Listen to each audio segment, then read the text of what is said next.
Well, I was waiting because technically I haven't spoken to this group yet. I thought maybe Mark Thornton or somebody would show up, but apparently I don't need any introduction. You guys, my reputation precedes me. So I'm Robert Murphy, for those of you who don't know me, and I was a student at Mises U for a few years, and then went back, and now I'm teaching here, obviously. So if this is something you're interested in, I just want to encourage you to continue with this path because several of the faculty were themselves attendees at Mises University. Also, just a preliminary remark, let me apologize. I know some of you were disappointed. I had told people that I would go to the Ale House last night. We'd do an encore karaoke presentation. I just want to explain what happened. So it was last night, we had the debate between Walter Block and Gary North fresh in my mind. I left the hotel and I spent 3 hours trying to get to the Ale House without using government roads, and I couldn't do it. So.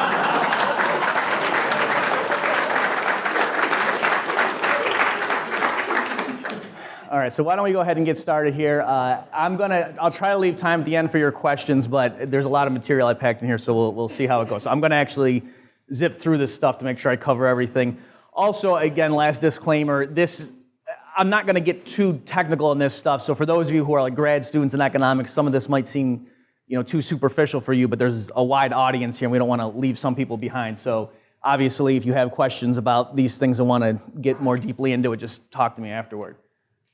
Okay, so first of all, the bad teacher's account, and what I mean here is the account of the Great Depression you would get from your teacher who's bad, and of course it's a pun. Basically, anytime you can put Cameron Diaz in a PowerPoint, you do it, right? So that's... All right, so again, what I mean though here is this is the version of the Great Depression that I heard growing up, not from anyone that looked like Cameron Diaz in my classes, but here is sorts of things. So they say, okay, the 29 stock market crash was caused by unregulated margin trading, right? That we had pure laissez-faire capitalism in the 1920s.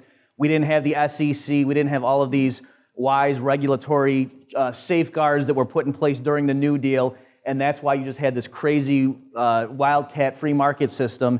People could even do stuff like borrow money to then go speculate in the stock markets. They said that's what pushed up the stock market, and there was the crash. Then they say, now why did the stock market crash of 29 turn into the Great Depression? Oh, it's because we had this guy in office, Herbert Hoover, who was a dogmatic, laissez-faire guy, and he just sat back and let the economy implode because he had these odd philosophical views about the role of the federal government, and thank goodness, we don't have a guy like that in the White House anymore, that we've, since progressed, but this is the standard view you would get. And then when they say, okay, well then how did we get out of the Great Depression? There's two theories that are somewhat related.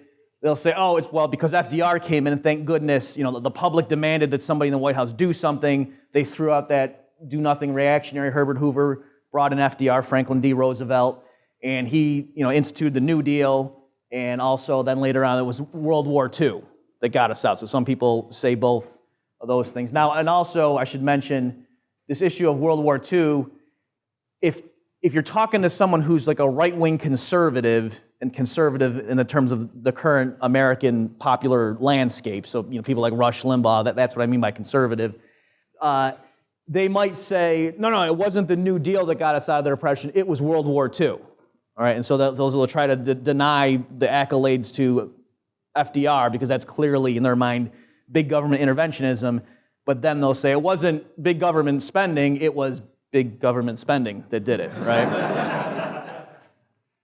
Okay, what about Paul Krugman's account?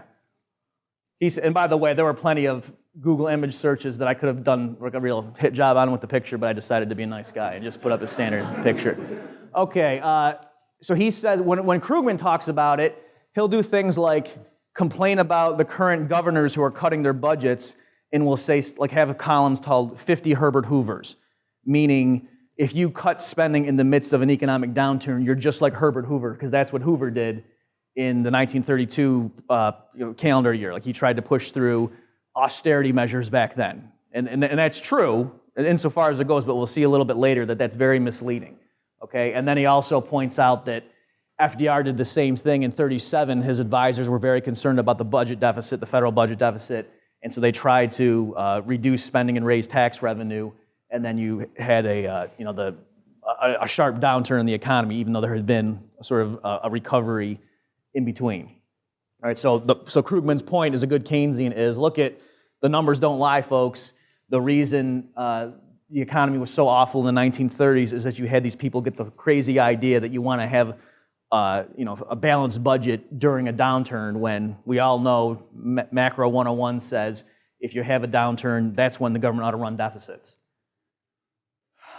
He also says the conventional monetary policy was hindered by what's called the liquidity trap and the gold standard. So that, and again, I got to be real, dumb this down because I don't know the background of people. So what does he mean when he says these things? What he's talking about is in standard Keynesian, in the standard Keynesian framework, you actually don't have to just run big budget deficits every time there's a recession, right? That's what some people think, but the modern Keynesians, at least in principle, don't believe that. That they say, no, normally all that has to happen is the Fed cuts interest rates, and then that will stimulate investment spending, and that should fill, and consumers will borrow and spend more at lower interest rates, and that's how you make sure that aggregate demand is big enough to ensure full employment. But he says that doesn't work if you butt up against the 0% lower bound on interest rates, right? That you can't, the Fed can't, no matter how much money it creates, how many assets it buys, the Fed can't push nominal interest rates, nominal meaning the actual market rate. You can't push that below 0% because people would just sit on cash. Why would you lend money at a negative nominal interest rate?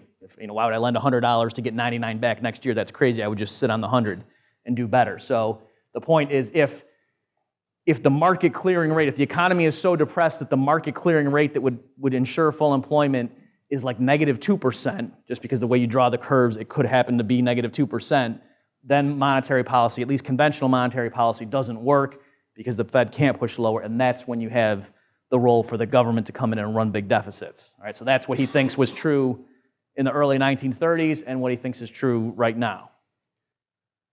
Okay, and then when he gets more specific about what was it about the 1930s and what is it today that is causing this huge shortfall in aggregate demand, and why is it taking so long for the economy to heal itself, because the policymakers, in his view, were doing the wrong thing in the early 30s, just like they're doing the wrong thing now. But we're a little bit more enlightened now. We had a decent stimulus package, but it should have been twice as big. Back then, they didn't do anything nearly correct until World War II came along. So he's saying, but what was it? Why did we need such a massive government intervention back then and now? Why was the economy left to its own devices so weak? And he says, it's because there was a private debt overhang. So the private sector, households and banks and so forth, took on a lot of debt in the late 1920s during that boom. And then when the bottom fell out, their balance sheets were destroyed, right? That they were all heavily indebted, and so they all tried to pay down their debt. And so how do you pay down debt? Well, you consume less out of your income, right? Whatever your income is, you consume less, you save more, and that's the way you pay down your debt if you're an individual. And so the problem is lots of people are doing that, while at the same time, the people the creditors, the people who the debts that are being paid off, they're not borrowing more, right? Because that's what you would need or they're not spending more, I should say.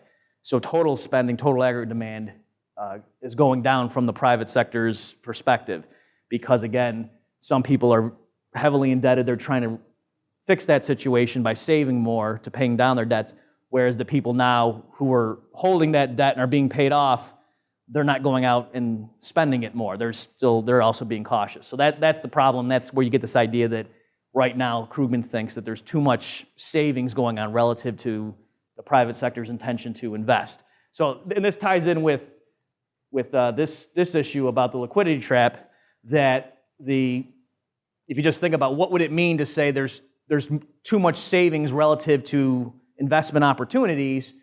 Well, normally the way we would think about it is say, then that means if there's a glut of savings, that means the interest rate's too high, right? The higher the interest rate, people save more and they want to borrow and invest less. So if the interest rate drops, that should equate the two. And that's what Krugman's point is, that no, the interest rate, even at zero, there's a glut of savings, that there are more people trying to save than want to invest. And so that's why, if only we could push the interest rate negative, but we can't. Also, this issue, I just forgot about the gold standard. The issue there is the Fed had its hands tied in the early 1930s because they couldn't even do unconventional monetary policy. They couldn't, just do what we now call quantitative easing and try to do things like that because of the gold standard. That tied their hands. They couldn't inflate too much because then people would just start turning in dollars for gold, and And that's true. That is one thing that Herbert Hoover was pretty staunch about, is he said, we're not going off gold. And it took FDR to do that. Okay, and then Krugman also, though, has explicitly said several times that the Great Depression ended because of the World War II deficit spending, right? And he has gone so far as to say things along the lines of, it's that Hitler got us out of the Depression, because of the threat of Hitler, and we don't have something like that now, or let's hope it doesn't take something like that now to get us to do the right policy now. All right. Okay, Milton Friedman and Anna Schwartz, they have a famous account of the Great Depression. So again, this is the Milton Friedman, the Chicago School free market guy, but when people ask, how are the Austrian school and the Chicago schools different, this is one huge area of disagreement as to what the cause was of the Great Depression. So there's a whole backstory behind this, but what Friedman and Schwartz say is that the Federal Reserve used to have this guy, Benjamin Strong, who was the governor of the Federal Reserve Bank of New York, which at the time was like the de facto head of the whole Federal Reserve. It was a lot more decentralized back then.